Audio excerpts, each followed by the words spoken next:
24 महिलाओं का उत्थान। दीर्घ उत्तरीय प्रश्न। प्रश्न क्रमांक 129। 1858 से 1919 ईस्वी तक महिलाओं की स्थिति का संक्षिप्त परिचय दीजिए, अथवा 19वीं शताब्दी से पूर्व भारत में महिलाओं की स्थिति का वर्णन कीजिए। उत्तर। 1858 से 1990 ईस्वी तक महिलाओं की स्थिति। 19वीं शताब्दी में स्त्रियों को पुरुषों के अधीन रहना पड़ता था। उनको सामाजिक, राजनीतिक, आर्थिक क्षेत्र में काम करने की स्वतंत्रता नहीं थी। सवर्ण हिंदुओं में तो उनको घर की चार दीवारी के बाहर जाना व स्वतंत्रता पूर्वक घूमने पर प्रतिबंध था, किंतु खेतिहार, शिल्पी तथा कामदार जातियों की स्त्रियां पुरुषों के समान कृषि, शिल्पकला आदि के क्षेत्र में स्वतंत्रता पूर्वक काम करती थी, किंतु उनको भी पुरुष के अधीन ही काम करना पड़ता था। हिंदू समाज में अनेक ऐसी कुप्रथाएं थीं जिनके कारण स्त्रियों की दिशा और भी अधिक खराब हो गई थी। उदाहरण के लिए बाल विवाह, दहेज प्रथा, पर्दा प्रथा, बहुविवाह प्रथा, विधवा विवाह न होना आदि ने स्त्रियों की दशा शोचनीय बना दी थी। मुगल काल से ही बाल विवाह का प्रचलन हो गया था। हिंदुओं को यह भय रहता था कि कहीं जवान होने पर हमारी कन्याओं को मुसलमान उठाकर न ले जाएं, इसलिए वे बचपन में ही उनका विवाह कर दिया करते थे। प्रायः 6 या 7 वर्ष की कन्याओं का विवाह कर दिया जाता था। 19वीं शताब्दी में भी यह प्रथा प्रचलित थी। इसके परिणाम स्वरूप स्त्रियों के स्वास्थ्य पर प्रतिकूल प्रभाव पड़ा और समाज में बाल विधवाओं की संख्या बढ़ने लगी। चूँकि विधवाएं दूसरा विवाह नहीं कर सकती थी, इससे समाज में अनाचार में वृद्धि हुई। उस समय समाज में बहुविवाह का प्रचलन था। प्रस्ताव में यह इन मुख्य तत्वों में से एक था, जिनके कारण विधवाओं की संख्या बड़े पैमाने पर बढ़ रही थी। यद्यपि आम लोगों के एक ही विवाह किए जाता था, किंतु राजघरों, जमींदार आदि धनी उच्च घराने के में बहुविवाह प्रचलित था। 19वीं शताब्दी में स्त्रियों की शिक्षा की कोई व्यवस्था नहीं थी। स्त्रियों को घर से निकलकर बाहर शिक्षा प्राप्त करने के मार्ग में सामाजिक बंध बाधक थे। राजघरानों, जमींदार आदि धनी वर्ग घर पर ही स्त्रियों की शिक्षा का प्रबंध किया करते थे, किंतु आम लोग ना तो स्त्रियों को पढ़ाना उचित समझते थे, न उसकी कोई व्यवस्था थी। परंपरागत रूप में घर से बाहर काम करना पारिवारिक सम्मान के विरुद्ध समझा जाता था। स्वतंत्रता से पूर्व तक स्त्रियां न के बराबर ही नौकरियां करते हुए देखी जा सकती थी। स्त्रियां अपने पारिवारिक जीवन के संबंध में भी अनेक प्रकार की निरोग्यताओं का शिकार थी। माता के रूप में स्त्रियों की स्थिति परिवार में कुछ अच्छी थी, और वह भी उस अवस्था में यदि पिता का देहांत न हो। विधवा माताओं की अवहेलना भारतीय परिवार में एक सामान्य विशेषता रही है। पत्नी के रूप में उनकी स्थिति काफ़ी दयनीय थी। पुरुष की दृष्टि में वो दासी थी और पति उन्हें मारना, पीटना तथा उनका अनादर करना अपना जन्मसिद्ध अधिकार समझते थे।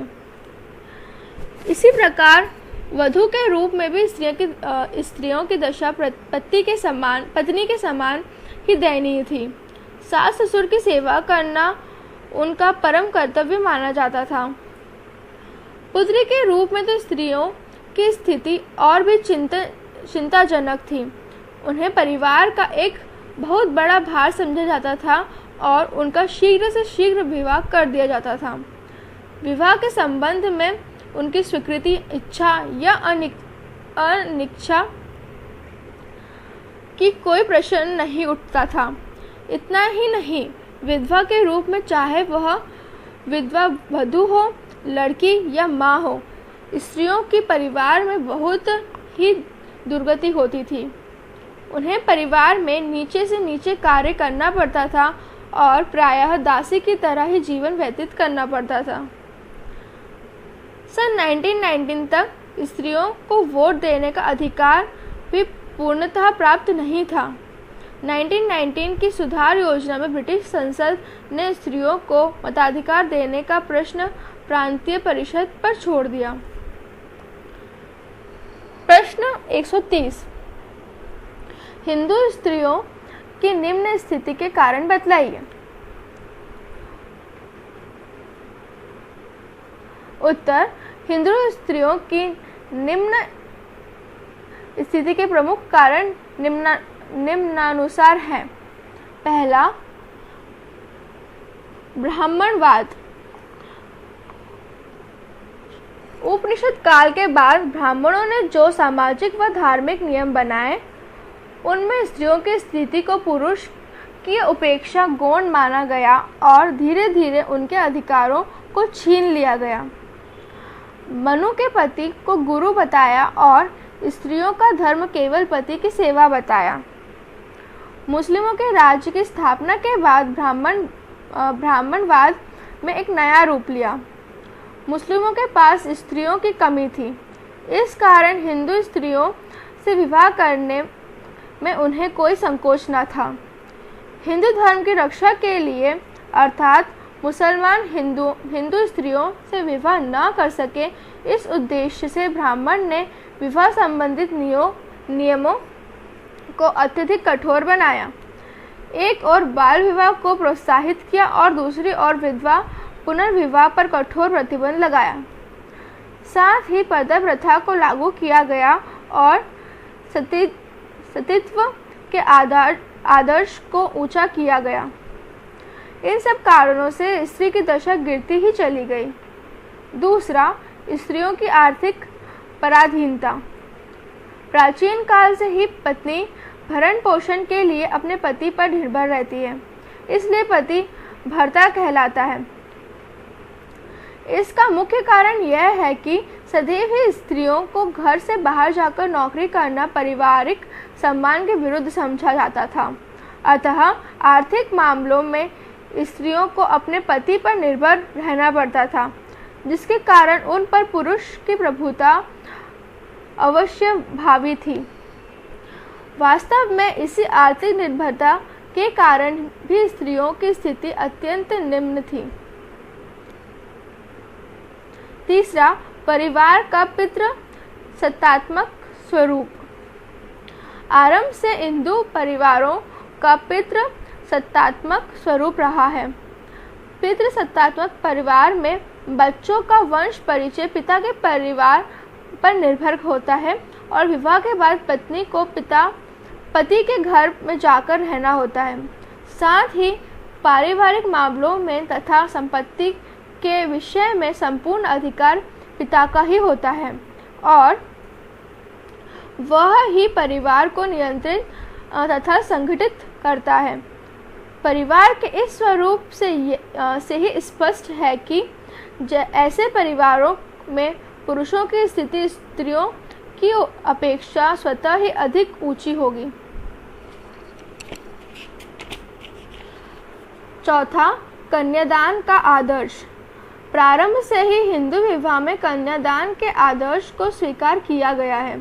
पिता को अपनी इच्छा से चुने हुए वर को अपनी कन्या को दान करना होता है।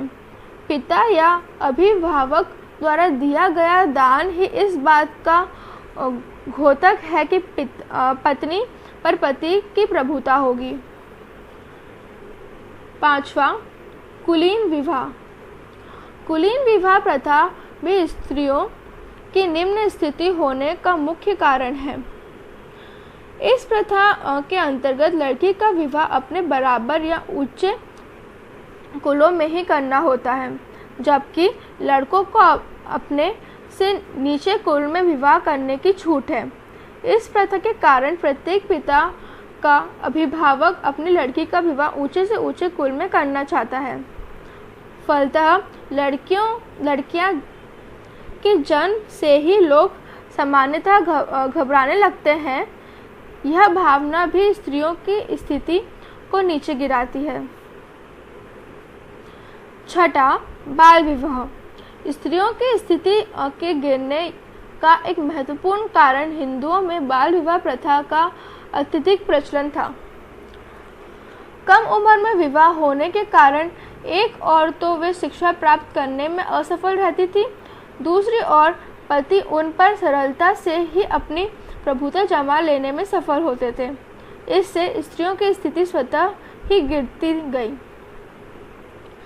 सातवां, संयुक्त परिवार प्रणाली।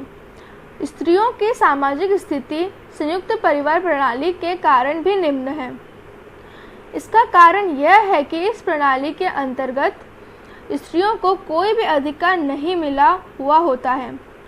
पुरुषों को ही संपत्ति संबंधी और अन्य सामाजिक अधिकार मिले होते हैं।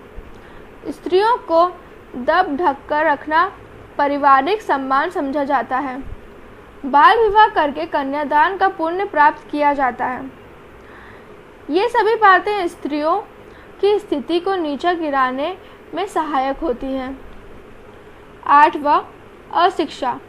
अशिक्षा के कारण स्त्रियों में अपने अधिकारों के संबंध में कोई जागरूकता उत्पन्न नहीं हो पाई, अपितु वे अनेक अंधविश्वास, कुसंस्कार और सामाजिक परंपराओं में इस प्रकार जकड़ गई कि उनसे उनका पीछा छुड़ाना स्वयं ही एक समस्या हो गया। बचपन से ही स्त्रियां पितृगृह में और पतिगृह में पति को देवता समझने और पूजने के उपदेश सुनती हैं और घर की ही चार दीवारी में के बीच रहकर सबकी सेवा करते हुए जीवन बिता देती हैं और घर की चार दीवारी में रहकर ही अपना जीवन बिता देने को ही अपना आदर्श कार्य मानती थी। इसी शिक्षा में उनका लालन पालन होता था, जो कि उनकी निम्न स्थिति का एक सुदृढ़ कारण बन गया। प्रश्न क्रमांक 131। समाज सुधारकों तथा धार्मिक नेताओं द्वारा महिलाओं की स्थिति में सुधार हेतु किए गए प्रयासों का वर्णन कीजिए, अथवा महिलाओं की स्थिति में सुधार के लिए समाज सुधारकों की भूमिका पर प्रकाश डालिए। उत्तर: 19वीं शताब्दी में सुधार आंदोलनों पश्चात संस्कृति, अंग्रेजी शिक्षा तथा साहित्य, औद्योगिकरण तथा नगरीकरण के कारण स्त्रियों की स्थिति में काफी परिवर्तन आया। राजा राम मोहन राय ने पहले व्यक्ति थे जिन्होंने स्त्री उद्धार के लिए आवाज बुलंद की। राजा राम मोहन राय ने सती प्रथा के विरुद्ध तीव्र आंदोलन खड़ा कर दिया। उन्होंने बताया कि स्त्रियों के विधवाओं को जीवित रहने का अधिकार दिया गया है। शास्त्रों का आदेश है कि विधवाएं अपने पिता, माता, भाई आदि के संरक्षण में रहकर शुद्ध जीवन व्यतीत करें। उस समय अधिकतर हिंदुओं की धारणा थी कि स्त्रियों के चरित्र की अनेक दुर्बलताएं होती हैं, इसलिए यदि विधवाओं को जीवित रहने दिया जाए तो उनका चरित्र भ्रष्ट हो जाएगा। इसलिए सती प्रथा को अच्छा माना जाता था। राजा राम मोहन राय ने इस तर्क को निराधार ठहराया। राजा राम मोहन राय के प्रयत्नों के फलपूर्वक लॉर्ड विलियम बेटिक ने 1829 ईस्वी में इस प्रथा को गैर कानूनी घोषित कर दिया। राजा राम मोहन राय ने बहुविवाह की प्रथा का विरोध किया। उन्होंने यह तर्क दिया कि शास्त्रकारों ने पुरुष को एक स्त्री के जीवित रहते हुए दूसरा विवाह करने की अनुमति विशेष परिस्थितियों में ही दी है। उदाहरण के लिए, पहली पत्नी बांझ हो, दुष्चरित्र हो, असाध्य रोग से पीड़ित हो, अव्ययी हो अथवा अविश्वसनीय हो तो पुरुष दूसरा विवाह कर सकता है, किंतु समान तौर पर उसे दूसरा विवाह करने का अधिकार नहीं है। 1858 से पूर्व राजा राम मोहन राय द्वारा स्त्री उद्धार के योगदान के पश्चात 1858 से 1919 के मध्य बहुत से समाज सुधारकों और ब्रिटिश शासन द्वारा स्त्री उद्धार के लिए महत्वपूर्ण कार्य किए गए, जिनमें से कुछ का विवरण निम्नवत है। ईश्वर चंद्र विद्यासागर में स्त्री उद्धार के प्रयत्न। ईश्वर चंद्र विद्यासागर ने स्त्री उद्धार के लिए बंगाल में जबरदस्त आंदोलन चलाया। उन्होंने हिंदू शास्त्र के आधार पर यह सिद्ध किया कि विधवा विवाह शास्त्रों के अनुकूल है। विधवा विवाह पर ईश्वर चंद्र ने एक पुस्तक भी लिखी। इस पुस्तक में समाज में क्रांति पैदा कर दी। समाज का रूढ़िवादी वर्ग इस पुस्तक को पढ़कर स्तब्ध रह गया। उसने इसका घोर विरोध किया। उन्होंने भारतीय विधायिका में विधवा विवाह के संदर्भ में कानून बनाने के लिए प्रार्थना की और उनकी प्रार्थना पर 17 नवंबर 1855 में विधायिका ने एक सदस्य जेपी ग्रांट ने एक विधेयक रखा। इस विधेयक के पक्ष तथा विपक्ष में असंख्य हस्ताक्षर युक्त याचिकाएं सभा के समक्ष भेजी गई, जिनमें अधिकांश पक्ष में न होकर विरोध में थे। देश में इतना विरोध होते हुए भी उस विधेयक को पारित कर दिया गया, जिसको 26 जुलाई 1856 ईस्वी को गवर्नर जनरल ने भी अपनी स्वीकृति प्रदान कर दी। ईश्वर चंद के बहुविवाह के विरुद्ध आंदोलन चलाया और 21,000 व्यक्तियों के हस्ताक्षर युक्त एक याचिका सरकार के पास भिजवाई। सरकार ने इस समस्या पर विचार के लिए एक समिति भी नियुक्त की। इस समिति ने यह तो स्वीकार किया कि बहुविवाह से समाज को हानि हो रही है और इससे विधवाओं की संख्या बढ़ रही है, किंतु इसके विरुद्ध कानून बनाने की सिफारिश इस समिति ने नहीं हुई। ईश्वर चंद्र विद्यासागर ने जब यह देखा कि सरकार बहुविवाह पर प्रतिबंध लगाने के लिए तैयार नहीं है, तो उन्होंने बहुविवाह के विरुद्ध एक खुले धर्मयुद्ध का सूत्रपात किया। प्रार्थना समाज द्वारा स्त्री उद्धार के कार्य। प्रार्थना समाज में भी स्त्रियों की दशा सुधारने की मांग की। इस आंदोलन का नेतृत्व महाराष्ट्र में महादेव गोविंद रानडे ने किया। उन्होंने अंतरजातीय विधवा विवाह का समर्थन किया। उन्होंने पंढरपुर में विधवाश्रम की स्थापना की। इसके अतिरिक्त उन्होंने 1861 में विधवा संत की भी स्थापना की। स्वामी दयानंद सरस्वती तथा आर्य समाज द्वारा स्त्री उद्धार के कार्य। स्वामी दयानंद तथा आर्य समाज ने स्त्री उद्धार के लिए अनेक प्रयत्न किए। आर्य समाज सिद्धांत के रूप में स्त्री पुरुष और समस्त मानव समाज की स्थापना में विश्वास करता है। स्वामी दयानंद जी ने स्त्रियों पर बाल विवाह, वृद्धा विवाह, अनमेल विवाह से होने वाले सामाजिक अत्याचारों को निपटाने के लिए भरसक प्रयास किया। उन्हें पूर्ण राजनीतिक, आर्थिक, नैतिक तथा धार्मिक स्वतंत्रता दिलाने का प्रयत्न किया। दयानंद स्त्री शिक्षा को भी अत्यधिक महत्व देते थे, इसलिए उन्होंने स्त्रियों को पुरुषों के समान शिक्षा देने पर बल दिया। दयानंद ने पर्दा प्रथा का भी विरोध किया। विवाह के संबंध में दयानंद ने स्त्री पुरुष की आयु का भी निर्धारण किया है। विवाह में लड़की की उम्र कम से कम 16 और पुरुष की उम्र 25 की होनी चाहिए।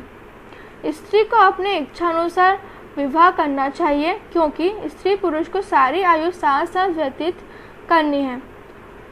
उन्होंने बहुविवाह का विरोध किया था। पुरुषों को एक स्त्री होते हुए दूसरा विवाह करना अनुचित है। वेदों के अनुसार एक पुरुष का एक स्त्री से विवाह होना वांछनीय है। दयानंद ने दहेज प्रथा का भी डटकर विरोध किया तथा विधवा विवाह का समर्थन किया। अन्य समाज सुधारकों द्वारा स्त्री उद्धार के लिए प्रयत्न।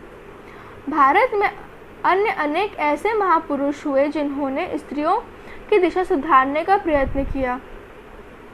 केशव चंद्र सेन ने स्त्रियों के उद्धार के लिए 1860 ईस्वी में संगत सभा नामक संगठन की स्थापना की। स्त्रियों में चेतना जागृत करने के लिए उन्होंने एक पत्रिका का भी प्रकाशन किया। उन्होंने अंतर्जातीय विवाह को प्रोत्साहन दिया और पर्दा प्रथा तथा बाल विवाह का विरोध किया। उनके प्रभाव स्वरूप ही 1872 का सिविल मैरिज एक्ट बना। महादेव गोविंद रानडे ने भी स्त्रियों के उद्धार के लिए प्रयत्न किए। उन्होंने विधवा विवाह संघ की सदस्यता ग्रहण की, जिसकी स्थापना विष्णु शास्त्री पंडित ने की थी। रानडे ने इस संगठन का समर्थन स्त्रियों की भलाई के लिए किया था। उन्होंने बाल विवाह का विरोध किया। उन्होंने कहा कि 16 वर्ष की उम्र से पहले विवाह नहीं होना चाहिए। रविंद्रनाथ टैगोर ने अपनी रचनाओं में स्त्रियों के गुणों की प्रशंसा की है। वे स्त्रियों को पुरुषों के समान स्थान दिलाने के पक्षपाती थे। स्त्रियों में महान नैतिक शक्ति होती है, उसका उपयोग समाज के कल्याण के लिए किया जा सकता है। यह तभी हो सकता है जब समाज में उनका सम्मान हो। स्वामी विवेकानंद ने स्त्रियों के उद्धार के लिए महत्वपूर्ण कार्य किया। उन्होंने स्त्रियों के लिए ऐसी शिक्षा देने की मांग की जिससे स्त्रियां स्वावलंबी, नैतिक तथा समाज की उपयोगी सदस्य बन सकें। स्त्रियों ने आध्यात्मिक शक्ति तथा अनेक ऐसे गुण होते हैं जिनसे वे अपने बच्चों को प्रेरणा दे सकती है। इस प्रकार के गुणों और शक्तियों में वृद्धि की जानी चाहिए। उन्होंने स्त्रियों के लिए स्कूल कॉलेज की मांग की। उन्होंने बाल विवाह का विरोध किया और विधवा विवाह का समर्थन किया। निवेदिता बहन ने विवेकानंद की सहायता से बंगाल में अनेक बालिका विद्यालयों की स्थापना की। उपर्युक्त सुधारकों के अतिरिक्त गोपाल कृष्ण गोखले, पंडित रमाभाई रानडे, आनंदीबाई जोशी आदि ने भी स्त्री उद्धार के अनेक संस्थाओं का निर्माण किया और स्त्रियों की दशा को सुधारने के लिए सफल प्रयत्न किया। ब्रिटिश सरकार द्वारा स्त्रियों की दशा सुधारने के प्रयास। समाज सुधारकों तथा संस्थाओं के प्रचार तथा मांग से प्रभावित होकर ब्रिटिश सरकार ने स्त्रियों की दशा सुधारने के लिए अनेक प्रयत्न किए। उदाहरण के लिए सती प्रथा पर प्रतिबंध लगाया गया। इसके बाद विधवा पुनर्विवाह एक्ट पारित किया। इससे विधवा स्त्रियों को दूसरे विवाह करके अपनी दशा सुधारने का अवसर मिला। सरकार ने 1870 ईस्वी में एक अधिनियम पारित करके माता पिता के लिए पुत्र या पुत्री के जन्म के तुरंत पश्चात नगरपालिका को कार्यकालों में उनका नाम पंजीकृत करवाना अनिवार्य करवा दिया। इस अधिनियम को कड़ाई से लागू किया गया, जिसके कारण कन्या वध पर रोक लगी। सरकार ने 1891 ईस्वी में एक अधिनियम पारित कर बाल विवाह पर प्रतिबंध लगाया।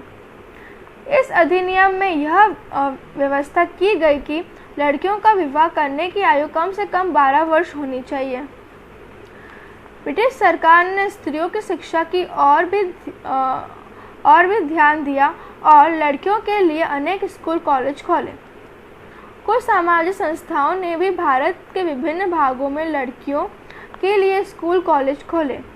इन प्रयत्नों से स्त्रियों की दिशा में सुधार हुआ, उनमें स्वतंत्रता तथा समानता की भावना पैदा हुई और उन्होंने सार्वजनिक जीवन के कार्यों में भाग लेना प्रारंभ किया।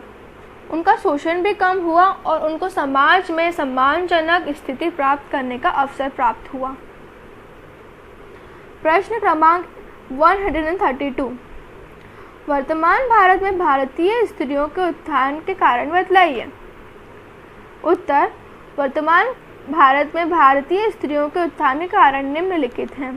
पहला, स्त्रियों में शिक्षा का विस्तार। अंग्रेजी राज्य की स्थापना के पश्चात धीरे धीरे स्त्रियों में शिक्षा का विस्तार होना प्रारंभ हुआ।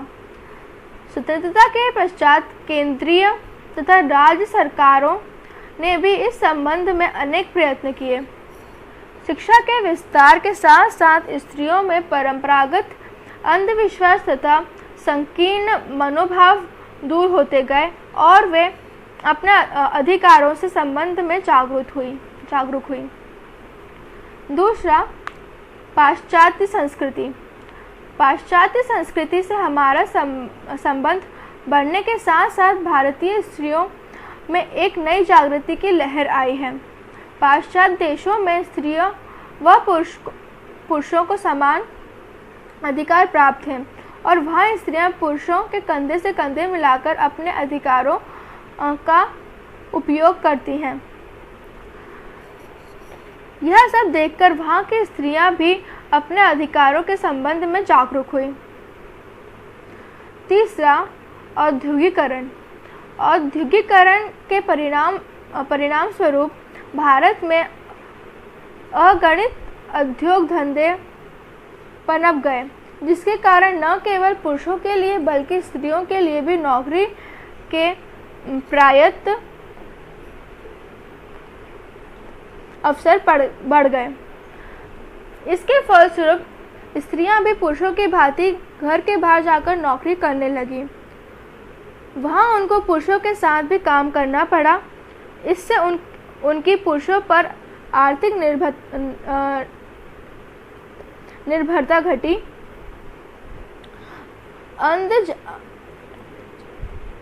अंतर्जातीय और प्रेम विवाहों को प्रोत्साहन मिला। पर्दा प्रथा घटी। साथ ही पुरुषों का स्त्रियों के प्रति मनोभाव भी प्रातः रूप से बदला।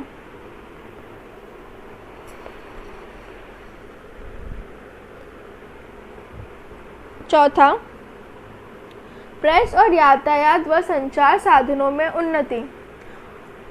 वर्तमान समय में प्रेस ने काफ़ी उन्नति की है, जिसके कारण नाना प्रकार की प्रगतिशील पुस्तकें, पुस्तकालयों, समाचार पत्रों आदि का अखिल भारतीय आधार पर मुद्रण और वितरण संभव हुआ है।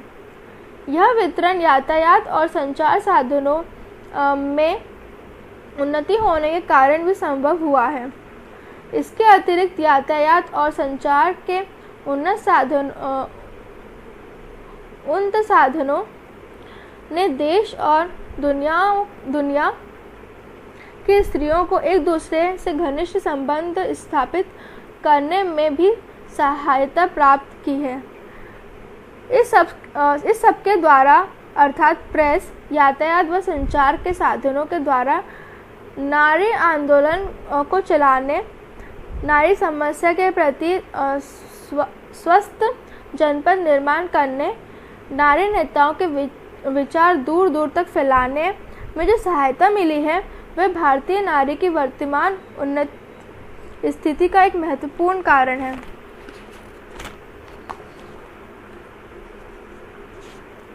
पांचवा,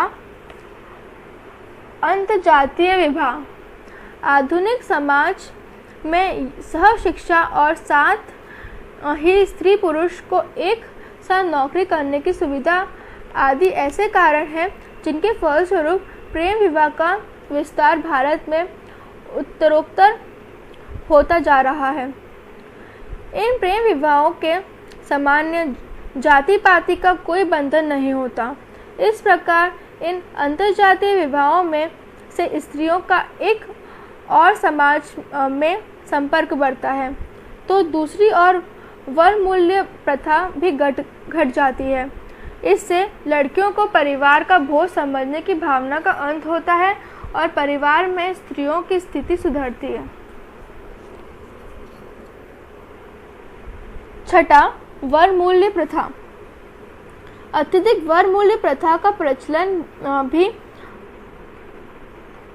अप्रत्यक्ष रूप से स्त्रियों की स्थिति को सुधारने में सहायक ही हुआ है।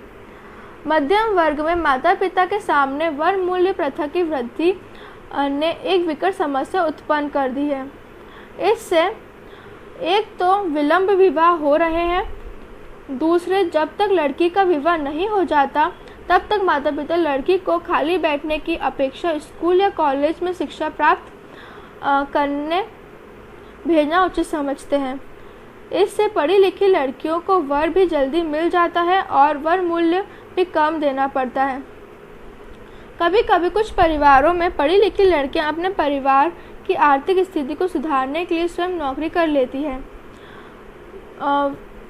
ये सभी बातें उनकी स्थिति में सुधारक सिद्ध होती हैं। सातवां, संयुक्त परिवार का विघटन। संयुक्त परिवार सामाजिक परंपराओं का एक अखाड़ा है जहाँ पर कि नाना प्रकार के अंधविश्वास और धार्मिक विश्वासों में जकड़े बड़े बूढ़ों का जमघट होता है जो किसी भी मूल्य पर पुराने तरीकों और विचारों को त्यागना नहीं चाहता है। इन बड़े बूढ़ों के विरोध के कारण भी स्त्रियों की स्थिति में सुधार संभव नहीं होता था। साथ ही बाल विवाह भी एक रुकावट था, पर अब संयुक्त परिवार में धीरे धीरे टूटने से एक बाधा समाप्त हो रही है। आठवां, सुधार व राष्ट्रीय आंदोलन। विभिन्न समयों पर हुए सुधार व राष्ट्रीय आंदोलन ने भी स्त्रियों की स्थिति में सुधारने में प्रायत योगदान दिया। प्रारंभ में राजा Ram Mohan Roy, Ishwar Chandra Vidyasagar, Keshav Chandra Sen, Mahadev Govind Ranade, Maharshi Karve, Swami Vivekananda, Swami Dayanand Saraswati, doctor Annie Besant आदि के द्वारा चलाए गए आंदोलन स्त्रियों की स्थिति में सुधारने के महत्वपूर्ण कदम थे। इसके अतिरिक्त गांधी जी के नेतृत्व में राष्ट्रीय आंदोलन में स्त्रियों ने कंधे से कंधे मिलाकर भाग लिया, अंग्रेजों के अत्याचार सहे और जेल गई। इससे स्त्रियों में एक नई चेतना, एक नई जागृति और आत्मविश्वास उत्पन्न हुआ जो कि आगे चलकर उनकी स्थिति को नए सांचे में ढालने में सहायक सिद्ध हुआ। लघु उत्तरीय प्रश्न क्रमांक 133। हिंदू स्त्रियों की निम्न स्थिति के कारण लिखिए। उत्तर प्रश्न 130 का उत्तर देखें। प्रश्न क्रमांक 134 महिलाओं की स्थिति में सुधार के प्रयास लिखिए। उत्तर महिलाओं की स्थिति में सुधार के प्रयास। पहला, सती प्रथा का अंत। दूसरा, कन्या शिशु हत्या पर प्रतिबंध। तीसरा, बाल विवाह पर प्रतिबंध। चौथा, विधवा विवाह। पांचवा, पर्दा प्रथा को हटाने के प्रयास। छठा, देवदासी प्रथा का अंत। सातवां, शिक्षा का विस्तार। और आठवां, संयुक्त परिवार का विघटन। वस्तुनिष्ठ प्रश्न सही विकल्प चुनकर लिखिए। पहला, विधवा विवाह विधेयक कब पारित किया गया? अ 1829 ईस्वी में, ब 1855 ईस्वी में, स 1857 ईस्वी में या द 1858 ईस्वी में। और इसका सही उत्तर है ब 1855 ईस्वी में। दूसरा प्रश्न, महादेव गोविंद रानडे ने विधवा संघ की स्थापना कब की थी? अ 1856 ईस्वी में, ब 1860 ईस्वी में, स 1861 ईस्वी में या द 1870 ईस्वी में। और इसका सही उत्तर है स 1861 ईस्वी में। तीसरा प्रश्न, ब्रिटिश शासन में सिविल मैरिज एक्ट कब बनाया? अ 1860 ईस्वी में, ब 1872 ईस्वी में, स 1862 ईस्वी में या द 1882 ईस्वी में। इसका आंसर है ब 1872 ईस्वी में। चौथा प्रश्न, ईश्वरचंद विद्यासागर की बहुविवाह के विरुद्ध याचिका पर कितने व्यक्तियों ने हस्ताक्षर किए? अ 21,000, ब 31,000, स 41,000 या द 11,000। और इसका सही उत्तर है अ 21,000।